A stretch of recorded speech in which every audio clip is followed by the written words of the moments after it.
कहानी की शुरुआत होती है द शशैंक रिडेम्पशन, दुनिया की सबसे सिक्योर जेल से। यहाँ हजारों कैदी हैं, लेकिन आज तक कोई भाग नहीं पाया क्योंकि इस जेल से फरार होने की सजा सिर्फ मौत है। कई कैदी अपनी पूरी उम्र इसी जेल में गुजार चुके हैं और कभी भागने के बारे में सोच भी नहीं पाते। सीन कट होता है और कोर्ट में हमें एंडी दिखाई देता है, एक बड़े बैंक का बैंकर। उस पर उसकी पत्नी और उसके लवर के मर्डर का इल्जाम है। एंडी बार बार कहता है कि वह बेगुनाह है, लेकिन उसके पास कोई सबूत नहीं, इसलिए जज उसे उम्र कैद की सजा देकर शशैंक जेल भेज देता है। एंडी सहित सभी नए कैदियों को जेल के अंदर लाया जाता है। अंदर मौजूद पुराने कैदी आपस में शर्त लगाते हैं कि आज रात कौन सा नया कैदी रोएगा। रेड नाम का कैदी एंडी पर दांव लगाता है क्योंकि उसे लगता है कि अमीर घर का शांत स्वभाव वाला एंडी पहली रात डरकर जरूर रोएगा। रात होते ही पुराने कैदी नए कैदियों को डराने के लिए लगातार चिल्लाते हैं। एक नया कैदी फूट फूट कर रोने लगता है और घर जाने की बात करता है। गार्ड उसे शांत करने आते हैं, लेकिन जब वह नहीं रुकता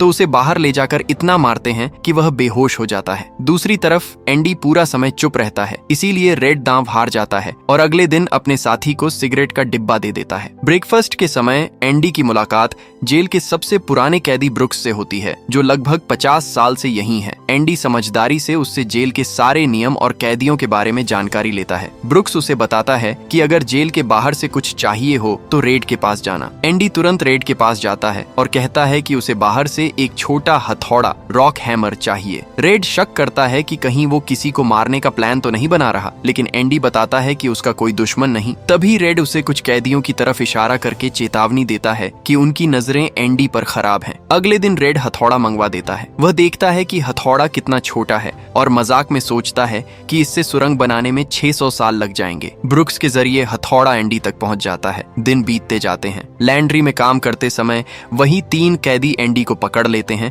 और उसे मारते पीटते हैं। यह सिलसिला करीब 2 साल चलता रहता है। फिर एक दिन छत की मरम्मत के लिए कैदियों की एक टीम चुनी जाती है, जिसमें एंडी और रेड दोनों शामिल होते हैं। इनकी निगरानी करता है एक सख्त ऑफिसर हेडली। काम के दौरान हेडली अपने भाई की मौत और उसके छोड़े पैसों के टैक्स को लेकर परेशान दिखता है। एंडी उसकी सारी बातें सुन रहा होता है। एंडी, जो कि एक बड़ा बैंकर था, हेडली की पैसों की समस्या सुनते ही उसके पास चला जाता है। हेडली पहले गुस्से में एंडी को छत से नीचे फेंकने वाला था, लेकिन एंडी उसे समझाता है कि वह अपने भाई के पैसे बिना टैक्स दिए अपनी पत्नी के अकाउंट में ट्रांसफर कर सकता है, क्योंकि कानून के मुताबिक पति अपनी पत्नी को लाइफ टाइम में $0,000 तक गिफ्ट कर सकता है और इस पर कोई टैक्स नहीं लगता। एंडी कहता है कि अगर कोई बाहरी लॉयर करेगा तो वह बहुत पैसा लेगा, लेकिन मैं ये काम फ्री में कर दूंगा। हेडली पूछता है, बदले में तुम्हें क्या चाहिए? एंडी मुस्कुराकर कहता है, बस मेरे सारे दोस्तों को बियर पिला देना। अगले दिन सभी कैदी छत पर बैठकर बियर का मजा ले रहे होते हैं, यानी एंडी की वजह से जेल में यह मुमकिन हो पाया। एंडी खुद बियर नहीं पीता, बस दूसरों को खुश देखकर संतुष्ट होता है। इसके बाद एंडी और रेड की दोस्ती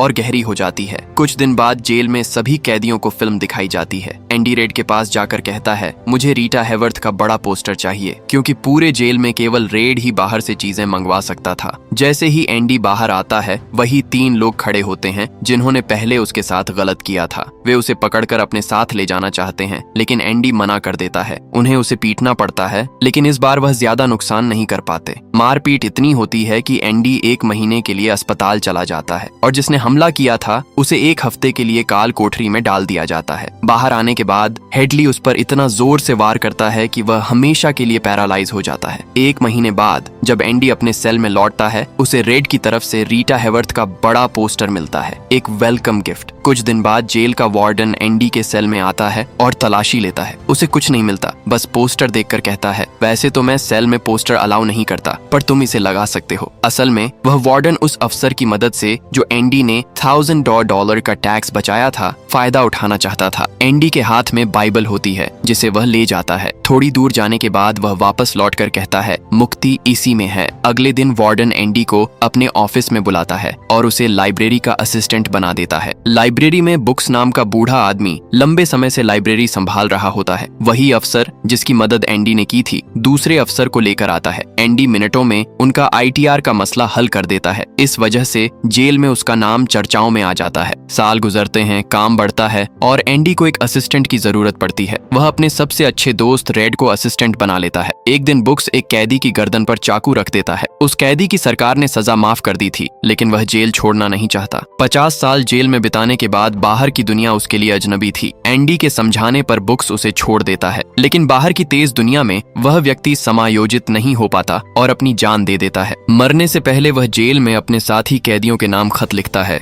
जिसे पढ़कर सभी बहुत इमोशनल हो जाते हैं। जेल में वार्डन एक नया प्रोग्राम शुरू करता है, जिसमें कैदियों को बाहर काम करने भेजा जाता है ताकि उन्हें मेहनत की आदत हो और वार्डन सस्ती लेबर से कॉन्ट्रैक्ट कमाए। लेकिन एंडी बैंकर होने की वजह से वार्डन का सारा ब्लैक मनी व्हाइट में बदल देता है। उसे एक ऐसे आदमी के अकाउंट में ट्रांसफर कर देता है जो दुनिया में मौजूद ही नहीं है। जेल में नया कैदी टॉमी आता है, जो यंग और फ्रेंडली था। जल्दी ही वह सबके दोस्त बन जाता है। खाने की टेबल पर वह एंडी से कहता है कि वह चोरी करता रहा है। एंडी उसे समझाता है कि बार बार पकड़े जाने का मतलब है यह काम तुम पर नहीं सूट करता। टॉमी रेड से एंडी के बारे में जानता है और पता चलता है कि एंडी बैंकर था, लेकिन बेगुनाह है। एंडी वार्डन के पास जाता है और सब बताता है, लेकिन वार्डन विश्वास नहीं करता। एंडी को गुस्सा आता है और वह चिल्लाता है। वार्डन उसे 1 महीने के लिए काल कोठरी में डाल देता है। फिर वह टॉमी के पास जाता है और पूछता है कि उसने सच कहा या नहीं। टॉमी तैयार होता है कोर्ट में गवाही देने के लिए। वार्डन उसे मारकर एंडी से कहता है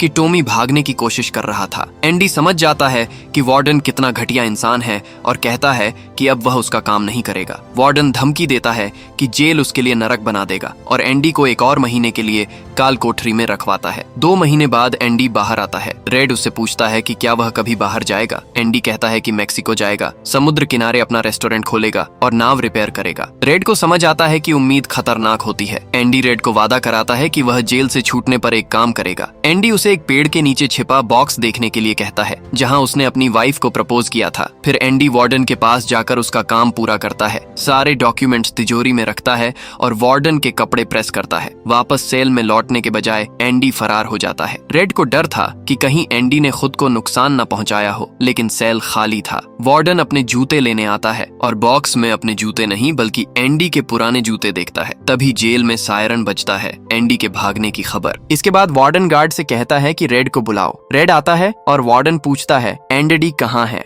रेड झूठ बोलता है, मुझे क्या पता। गुस्से में वार्डन पत्थर उठाकर गार्ड और रेड पर फेंकता है। एक पत्थर पोस्टर से टकराकर अंदर चला जाता है। जब वार्डन हाथ डालता है तो वहाँ एक बड़ी सुरंग मिलती है, जिसे देखकर सब दंग रह जाते हैं। यह दीवार इतनी मजबूत थी कि बिना मशीन के इसे तोड़ना नामुमकिन था, लेकिन एंडी ने कर दिखाया। सुरंग से बाहर निकलकर एंडी गटर के पाइप में रेंगता है, जो लगभग 2 किमी लंबा था, और जेल से फरार हो जाता है। वह बैंक पहुंचता है, जहां वार्डन का सारा ब्लैक पैसा जमा था, जो एंडी ने पहले ही अपने बनाए फर्जी अकाउंट में ट्रांसफर कर दिया था। एंडी के पास सारे डॉक्यूमेंट्स थे, इसलिए पैसा निकालना आसान था, कुल $370,000। इस तरह एंडी आजाद होने के साथ साथ अमीर भी बन जाता है। एंडी मीडिया को वार्डन के काले पैसों के सबूत देता है। अगली सुबह अखबार में खबर छपती है और वार्डन तिजोरी खोलकर देखता है कि वहाँ बाइबल है। बाइबल के पन्नों में हथौड़ी का निशान बना होता है। 20 साल पहले एंडी ने उसी में हथौड़ी छिपाई थी। वार्डन को बड़ा झटका लगता है। जेल के बाहर पुलिस और रिपोर्टर्स वार्डन को पकड़ने आते हैं, लेकिन वह खुद को गोली मार लेता है। कुछ समय बाद रेड की सजा माफ हो जाती है और उसे नौकरी मिलती है। बाहर की दुनिया में उसका मन नहीं लगता, क्योंकि उसने 40 साल जेल में बिताए थे। वह एंडी के वादे को याद करता है